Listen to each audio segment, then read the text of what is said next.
You are listening to Travel is Cheaper Than Divorce. This podcast is for all those who may be struggling with their spouse or their children and the relationship with them. We help give you tips and tricks by using travel as the means to be able to help your relationships with your family. I will provide those tricks and other ways to help travel with little or no cost.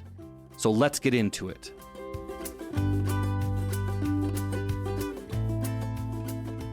Did you ever go to your grandma's house and then you tried to just play around in her house and and she would get so concerned about her stuff? It's funny, I never had this experience till I got married, because my grandparents weren't necessarily like that. My wife's grandparents were. But at this point, we were adults, but we had kids. Right. So this is my wife's grandparents. So they're great grandchildren, which are my children. They wouldn't even let them go in a certain part of the house because they're so worried about their stuff. That is so unfortunate, by the way. It made my kids feel like they couldn't be comfortable in that house, which is unfortunate for them because we didn't really visit them that often anymore. If they're going to make our kids feel that way. All because of stuff. And it's not a room. It wasn't a room that was like a bedroom or anything, by the way. I want to make that clear. It was like their living room. So it was like this whole other open air room. Anyway. I think that, we worry about that too much, right? We can't have nice stuff, right? We can't have nice stuff because we have kids. We can't have nice cars. We can't have nice luxury travel. We can't have any of these things because we have kids or because of whatever, right? Or because of money. When I teach people that they can travel in luxury, particularly, for little or no cost, it almost blows their mind. Because that concept of I can't have nice things or luxury travel unless I'm I make $500,000 a year. When I blow their mind and say, no, you can. And let me show you how. It just blows their mind. I know it blew my mind. I remember the very first time that I stood on, or sat in, I should say, first class on an airplane. And not only this was first class to Hawaii. So not only are we on an airplane flying first class, but we're flying to one of the most beautiful destinations, in my opinion, in the U.S. I've been to so far. For those in very beautiful destinations, like they're better than Hawaii, maybe. I haven't been everywhere yet.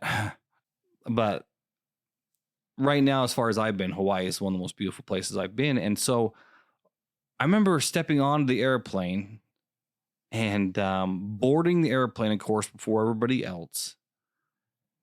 And being offered pre-flight drinks and all sorts of things like that.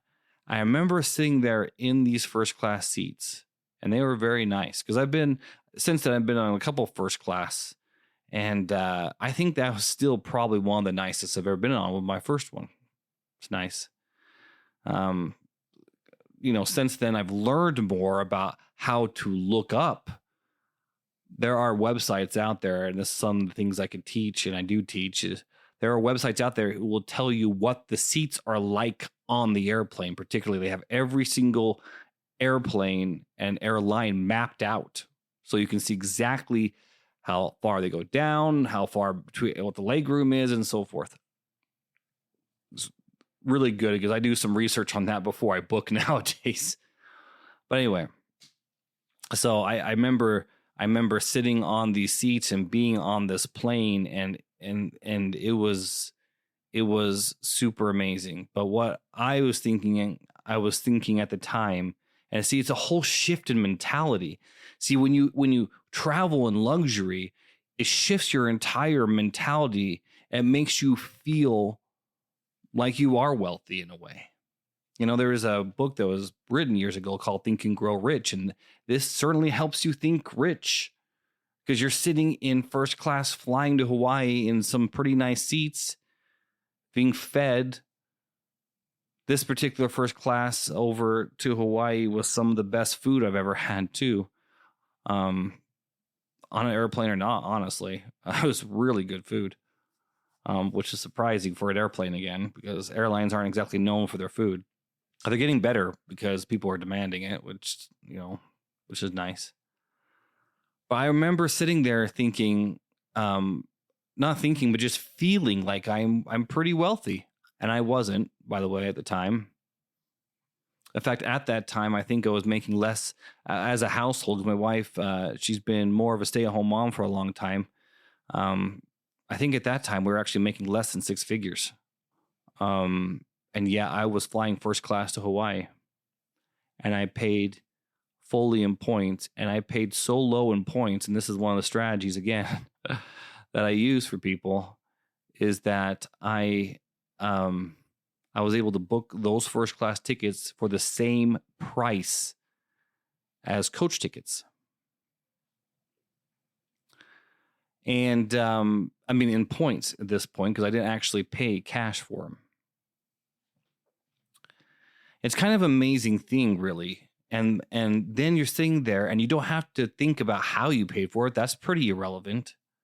But you just need to feel into that this is the life that I can have.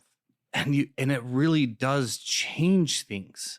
Yeah, another reason to travel, right? It changes things. It changes your mentality if you're sitting in a first class seat. And then when my wife and I traveled to Costa Rica one year, we were in what is, in my opinion, the nicest seats we've ever been in, and they were what they're called lay flat seats. We literally laid flat, like a bed on an airplane. It hardly felt like we were on an airplane. It was wonderful, and it made you feel like, yes, I can have nice things. But that feeling doesn't end when you get off the airplane. You're like, I can have these nice things. It goes on to your life. It makes you feel more confident. And all of this, again, for little to no cost again. It's a mentality shift, a complete mentality shift. I mean, this podcast is about how it can save your family and save your marriage. What a better way to save your marriage and your family by making more money, making more confident decisions in your career because you feel more confident because you just flew to and from Hawaii in first class, or to and from Costa Rica in business class, which is like first class international, which is usually nicer, by the way, than domestic first class, just as an FYI on the side. Little tidbits here or there in this podcast. That's why when I teach people to travel for little or no cost, it's not little or no cost, the end period. It's little or no cost in luxury, because it changes you. It changes people. Another story that I have is when I was flying back from Hawaii one time. This time we took the kids with us, and people disagree on this point. This is how I feel about it. And my kids were old enough. That's why I probably feel different than some. But my kids at that time, oh gosh, I got to remember, probably 16, 15, 13, and say 8 maybe at the time. So they're old enough, except for maybe the 8-year-old, but they're with their siblings. My wife and I flew in first class, and we had them back in what is considered like a Comfort Plus type thing. They would have been back in far coach, except we did want to keep them close. And some people will say, well, that's terrible you did to your kids. Why are you flying first class? Because frankly, I feel like I earned that privilege. I did earn that privilege. And my kids, they can also do the same thing in their life. They can earn their way up essentially to that spot. But for them, I wasn't going to have them have the business class because I didn't honestly want to spend the points. Because one of the things you'll hear me say if you ever become a client of mine in this other points business that I have is that points are currency. They really are currency. They have value. And so sometimes it's better for you to pay cash than points, and that's a different story. It all depends on the value of the points that you're dealing with at the time. But yes, you can have nice things. You can have nice things for little to no cost, and it makes you feel like you can have nice things at home, without going into debt, of course. But it makes you feel more confident. You step off that plane. People see, one of the things I'll tell you is that you walk past these people in first class when you're walking your way to Coach, or maybe Comfort Plus, which is basically just Coach Plus.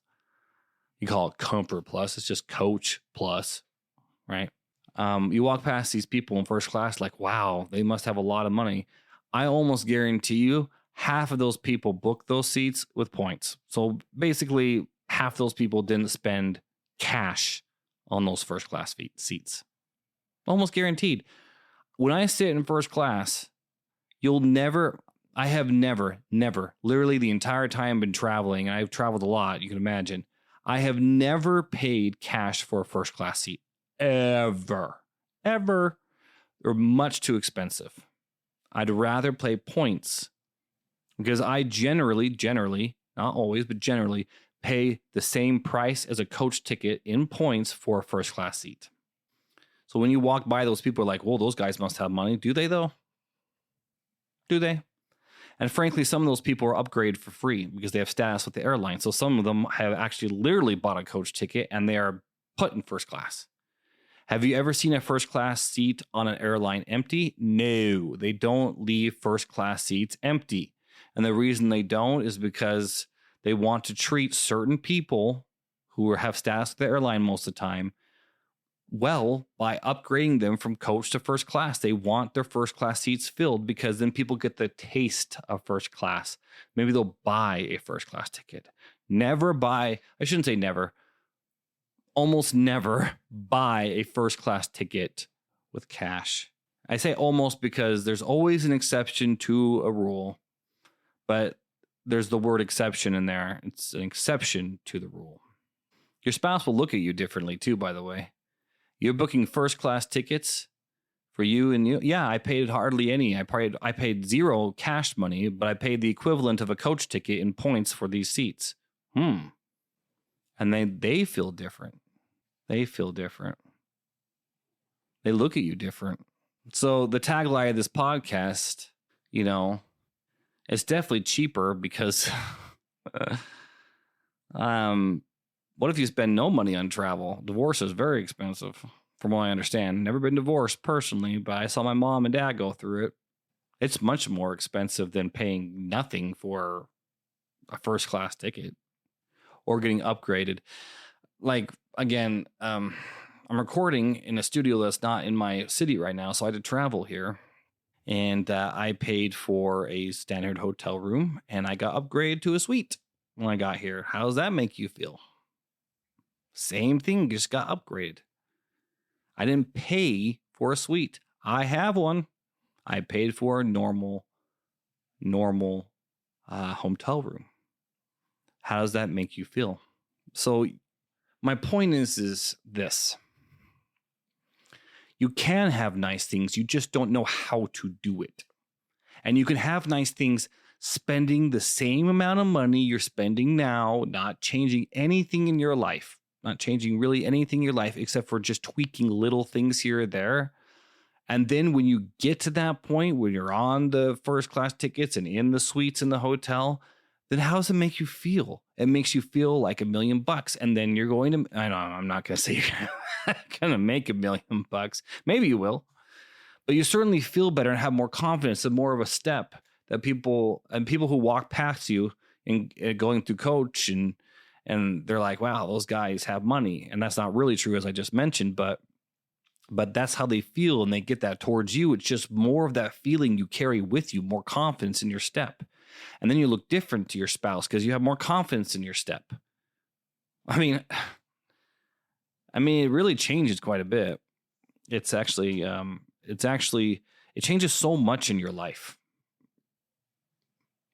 So, not just the first class thing, not just the upgrade hotel thing, but also just traveling in general changes your life. when you're able to see beautiful things you couldn't see around you. Now, I live in a pretty beautiful place, in my opinion. No, I don't live on the coast. I actually live in the interior of the country. But it's a very beautiful place. Very beautiful place. Red rocks, and it's just gorgeous. It's a very gorgeous place. My wife and I like to hike, and so we hike a lot there. It's just beautiful. It's just a beautiful place we live. And yet we want to travel all the time to other beautiful places and experience other beautiful things. It is really, truly a different experience. It's a different way of traveling. And that's really what I teach is all about, is everything is a different way of doing things. It's a different feeling. It's a different way to travel. I mean, if you take your spouse on these adventures in the manner I've just spoken of, then you'll definitely say to yourself that this traveling is definitely cheaper than divorce. You have been listening to Travel is Cheaper Than Divorce with David Packer. Please let us know what you think about this episode or any other comments you might have by visiting our website at www.travelpointdad.com. Please join us for our next episode, where we continue to explore how travel can help bring your family together.